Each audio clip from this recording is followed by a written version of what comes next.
Today on the Global AI Policy Podcast, we are diving into another thought-provoking article by tech publicist and AI policy analyst Anita S. The title of the piece we're discussing today is Why AI-Generated Music Needs Its Own Genre and Why That's Good for Everyone. And honestly, this topic it's just so timely. It feels like we're right at the center of this huge collision between art, technology, and ethics. It really does. I mean, I can't even scroll my feed without seeing some new song that's blowing up, everyone loves it, and then surprise, the artist isn't a real person. It is absolutely the Wild West right now. Yeah. You've got songs hitting the top of the charts without, a single human vocal cord being used. The whole industry is just scrambling. Scrambling is the perfect word. It's just chaos. And that's what I loved about this piece from Anita. She's not arguing that AI music shouldn't exist. She's basically saying, look, that ship has sailed. And that's the most important place to start.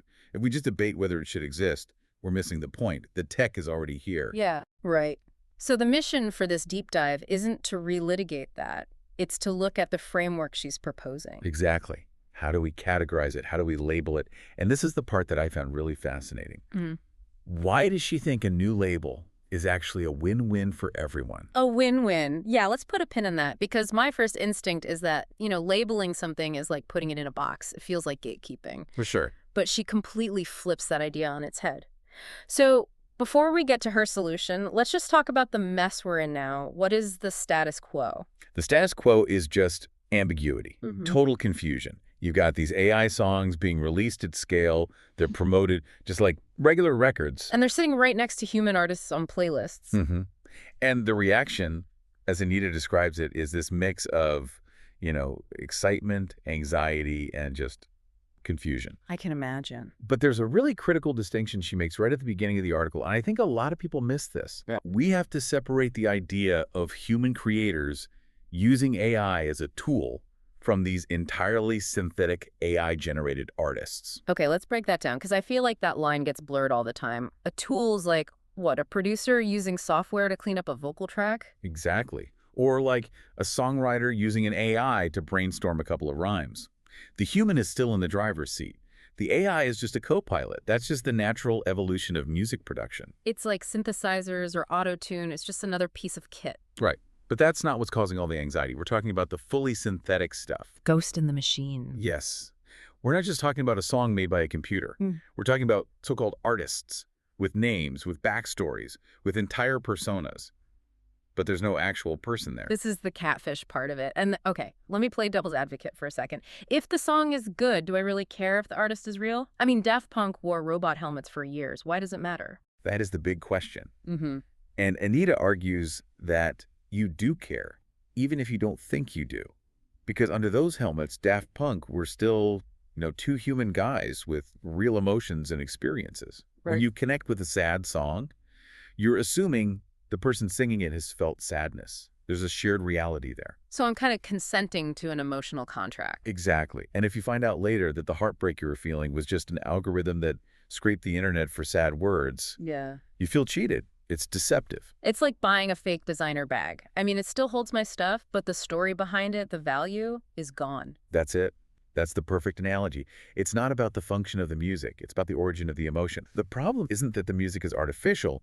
It's that the identity is. The lie, not the loop. That's a really powerful way to put it. And we already do this everywhere else. We label documentaries differently than fiction films. We separate sponsored content from real journalism. Oh, like with clothes. Synthetic versus natural fibers. I might want a polyester shirt because it doesn't wrinkle, but if you sold it to me as silk, I'd be mad. That's her entire point. The label gives you context. It lets you know what you're engaging with. It's not a judgment, it's just truth. So the big proposal is to create a specific AI-generated music genre, like an actual category on Spotify. Yes, a formalized space for it.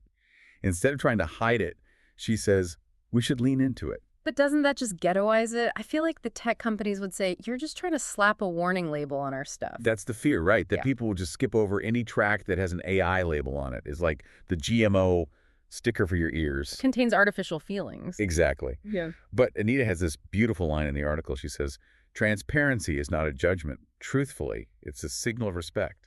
I like that. A signal of respect. So what does that look like? Nothing crazy. Just think of it like a little icon, some metadata. Right. It respects the listener by letting them make a choice. Do I want to hear a human story today? Or am I just in the mood for something a machine made? It gives the listener the power. It does. And sometimes you might prefer the AI. If I need some copyright-free study beats, I don't need to know that a human poured their soul into it. That's a great point. But here's the part of the article that was my big aha moment. Okay. We've been talking about protecting the humans, our jobs, our charts, and that's usually where this conversation stops. It's all very defensive. Gatekeeping, yeah. But Anita flips the whole thing around. She asks, is the current system actually any good for the AI creators themselves? And the answer is a huge no. Which is so counterintuitive. You'd think they'd want to be on the Billboard charts competing with the big stars. They think they do. But they're playing a game with rules that are totally mismatched for them. AI is competing in a system that was built around human constraints. Human constraints. Break that down for me. What do you mean? Well, just think about output. A human artist, even someone super prolific like Taylor Swift, can maybe put out an album every couple of years. And that's considered an incredible pace. Right, because there's emotional labor. You have to live a life to write about it. Exactly. There's real cost of creation that involves time and experience. Okay. An AI model, on the other hand, doesn't sleep, doesn't get writer's block. It can generate 10,000 songs in an afternoon. So it's an infinite scale problem. It's an infinite scale problem. If you put something that runs at 1,000 miles an hour in a race with a human, the race itself becomes meaningless. It's not just unfair to the human, it breaks the very idea of a race. It's like bringing a motorcycle to the Tour de France. The motorcycle is an amazing machine, but if you cross the finish line on it, people are just going to boo. That's the perfect analogy. And that's why there's so much backlash right now. It feels like the AI is cheating. So if we give them their own racetrack? Then the whole conversation changes. If AI is competing against other AI, we stop asking, does this sound human enough? And we start asking way more interesting questions. Like what? Like, how innovative is the system design? How skillful is the prompt engineering? How creative is the overall direction of the algorithm? That's fascinating. It actually professionalizes the whole AI music scene. It does. It creates its own standards of excellence. It gets rid of the cheating accusations because you're not trying to game a human chart anymore. You're trying to win the AI chart. It gives the AI creators a place to be celebrated for what they are, instead of being attacked for what they're not. They stop being the villains in the human story and get to be the heroes of their own story. And the article points out, we've seen this before with electronic music, with hip-hop. Oh, totally. I remember when synthesizers first came out and people called it soulless because it wasn't a real instrument. Exactly. Drummers were terrified of drum machines. Yeah. But eventually, electronic music got its own space, its own rules, its own way of being appreciated. So AI is just the next step in that evolution. It just needs a new framework so we can understand it on its own terms. So if we follow this logic, are we going to see separate charts? A Billboard Hot 100 and, I don't know, a Billboard AI 100? That's the implication, yeah. Separate genres, eventually separate charts. Does that worry you? Does that, like, fragment the culture too much? Anita's argument is that it doesn't fragment, it clarifies. A chart is just a measurement tool. And if the things you're measuring are fundamentally different, You need a different tool. you need a different tool. Mm-hmm. Otherwise, you break the measurement. If a synthetic track gets to number one just because it was generated 1,000,000 times, what does number one even mean for the human who spent 2 years on their song? Yeah, it devalues the whole currency. It does.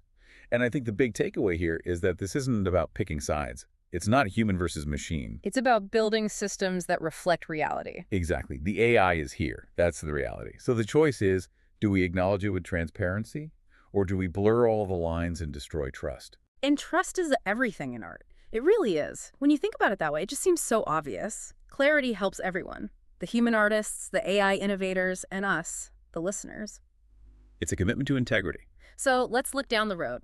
10 years from now, we've got the labels, we've got the AI charts. What do you think happens then?